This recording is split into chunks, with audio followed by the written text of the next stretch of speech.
नमस्कार, मैं सूर्यांश यादव आप सभी का स्वागत कर रहा हूं इंडिया दो टूक में। और आज हमारे साथ गाजियाबाद के सबसे बड़े गांव के प्रधानपति श्रीमान रविंद्र यादव जी जुड़ रहे हैं। रविंद्र जी, सबसे पहले मैं आपका स्वागत करता हूं, बहुत बहुत स्वागत है इंडिया दो टूक में। नमस्कार जी। आप थोड़ी आवाज बढ़ाइए रविंद्र जी, शायद मुझ तक पहुंची नहीं है। मैं पहला सवाल आपसे पूछ रहा हूं, 5 साल लगभग आपके कार्यकाल को होने वाले हैं। कौन से ऐसे कार्य हैं जिनसे प्रधान जी बहुत संतुष्ट नजर आ रहे हैं? कितने काम किए हैं प्रधान जी ने?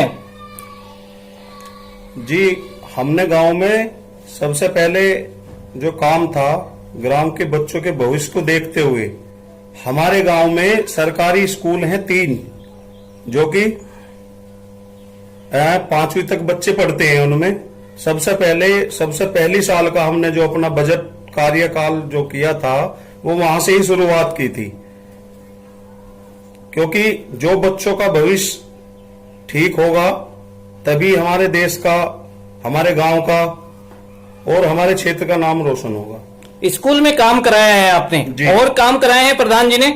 जी, काफी काम कराए हैं गांव में। जैसे कि गांव के जितने भी रास्ते हैं, सभी रास्ते क्षतिग्रस्त थे, काफी खराब थे। गांव वालों को, बाहर वालों को ज्यादातर वहां पर आवागमन के लिए बहुत ही ज्यादा दिक्कतें थी, जो हमने सबसे पहले उस रास्तों का ही कार्य अपना पूर्ण, ज्यादातर 80% गांव में सभी रास्ते हमारे बहुत ही अच्छी स्थिति में हैं आज की डेट में।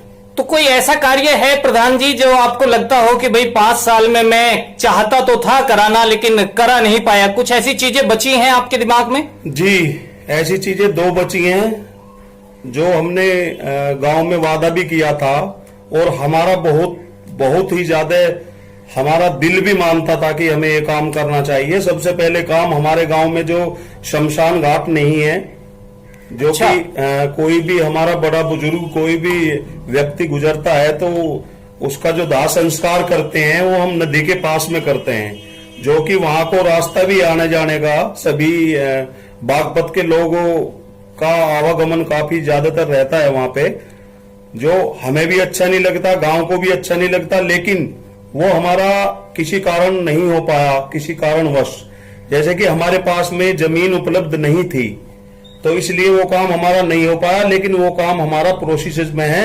ग्राम सुराना में गांव की चकबंदी का कार्य चल रहा है, जिसमें कि हमने वो प्रयास किया है। आप उसे प्रक्रिया में है, प्रोसेस में है, उस वादे को भी आप चाहते हैं कि पूरा कर दें। खैर, ये ज्यादा मीठा ना हो जाए प्रधान जी, इसलिए मैं कुछ वो सवाल ले लेता हूं जो आपको शायद अच्छे ना लगे, लेकिन सुनने वाले को, जनता को, गांव को जरूरी है कि वो सवाल भी आपसे पूछे जाएं। हर गांव के प्रधान पर यह आरोप है, आप पर भी है, स्वाभाविक है। केंद्र सरकार की शौचालय निर्माण योजना में सुराने के प्रधानपति जी ने जमकर घोटालेबाजी की है, ये साफ आरोप है आप पे। देखिए सूर्यांश जी, आरोपों का भी मैं स्वागत करता हूं। देखिए, ये जो घोटाले की बात है कि जम के घोटाले हुए हैं, मैं नहीं मानता कि कोई भी हमारे गांव सुराना में शौचालय के नाम का हमारे कार्यकाल में कोई घोटाला हुआ हो। इसके लिए हमारे टाइम में 260 यानी कि 260 परिवार, 260 घरों का शौचालय पास हुआ था, जो हमने सभी ग्राम वालों को 12-12 हजार रुपए के चेक दिए हैं। तो ये तो बेबुनियादी आरोप है, इसे मैं मानता नहीं, लेकिन इसका स्वागत करता हूं। चलिए, ठीक है।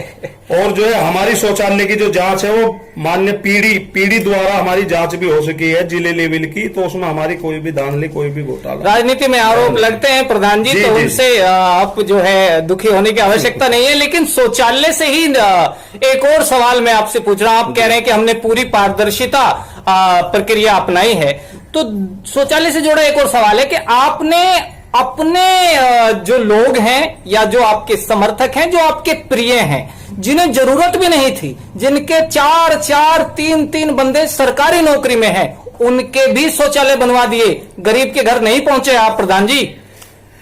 देखिए सूर्यास जी, मेरा कहना तो यही है कि ये जो आरोप लग रहा है कि कोई शौचालय नहीं बनवाया किसी के घर में, ऐसे घर में बनवा दिए जिनके घर में नौकरी है, ये बिल्कुल बेबुनियादी, बिल्कुल गलत है।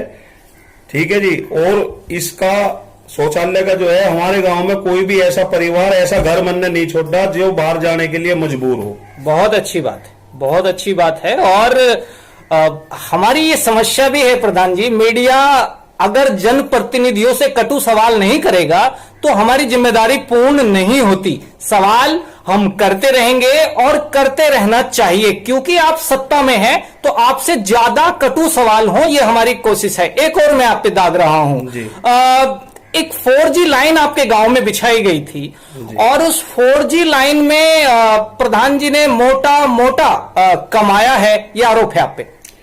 जी, मैं इस आरोप का भी स्वागत करता हूं सूर्यांश जी। देखिए, 4G लाइन का काम सन 2016 और सन 2017 में हमारे गांव में 2 लाइन का कार्य हुआ था। तो 2 में एक तो एयरटेल का हुआ था और एक आइडिया का हुआ था 4G लाइन का। तो देखिए, 4G लाइन वाले जो कंपनी वाले आए थे लोग, ये आकर के मेरे से मिले, भाई हम आपके लाइन में, आपके गांव में लाइन दाबने का कार्य करते हैं, 4G लाइन का काम है। इसमें सीधी सीधी बात है, मेरे गांव में अगर जो वे काम कर रहे हैं तो मेरे गांव के रास्तों का नुकसान था। इसलिए मैंने जई साहब से मिलकर, गड्ढे जई साहब को बता के उनका एस्टिमेट बना के उनको दे दिया, भाई मेरे गांव में इतने रुपए का नुकसान होगा आपके द्वारा, जिसकी भरपाई सिर्फ और सिर्फ आप ही करेंगे। और ये उनसे ग्राम पंचायत सुराने के नाम से मैंने डीडी लेकर के अपने ग्राम पंचायत निधि फर्स्ट में जमा करा दी। ये तो बिल्कुल बेबुनियाद, बिल्कुल। यानी कि आप यही समझाने का प्रयास कर रहे हैं कि जो आरोप है उनमें उतनी सच्चाई नहीं है, आपने अपने कार्यों में पारदर्शिता अपनाई है। ये मेरे पास लिखित में है, डीडी मेरे पास आज भी रखे हुए हैं। जी जी। समय आने पे मैं, कोई देखना भी चाहेगा उनको दिखा दूंगा। वो ग्राम पंचायत निधि फर्स्ट सुराना के नाम से डीडी बने थे, जो कि वे पैसे बाद में ग्राम सुराना के विकास कार्य में ही लगे थे। चलिए, अच्छी बात है। आइए थोड़ा वापस आते हैं और कटु सवालों से थोड़ा कम कटु रखते हैं। ये कहिए जो आपको प्रिय हो उन्हें रखते हैं। चुनाव तो लड़ रहे हैं ना प्रधान जी इस बार आप? जी, जैसा ग्राम समाज चाहेगा। ग्राम समाज को अगर हमारा कार्य अच्छा लगा होगा, हमारा कार्य करने का ढंग अच्छा लगा होगा, जितने भी विकास कार्य करे होंगे ये अच्छे लगे होंगे, तो ग्राम पंचायत चाहेगी तो बिल्कुल। वही राजनीतिक भाषा, आप चाहेंगे भी तो भी ये ना कहेंगे कि मैं चाहता हूं। खैर, सच्चाई भी है, अगर आपने काम किया होगा, अगर आपने सचमुच लोगों की जो आशाएं थी, आकांक्षाएं थी, उन्हें पूर्ण किया होगा तो लोग आपका समर्थन करेंगे। इंडिया 2 टूक से बात करने के लिए मैं सूर्यांश यादव आपका बहुत बहुत धन्यवाद कर रहा हूं। आप इतनी दूर से हमारे साथ जुड़े, धन्यवाद प्रधान जी।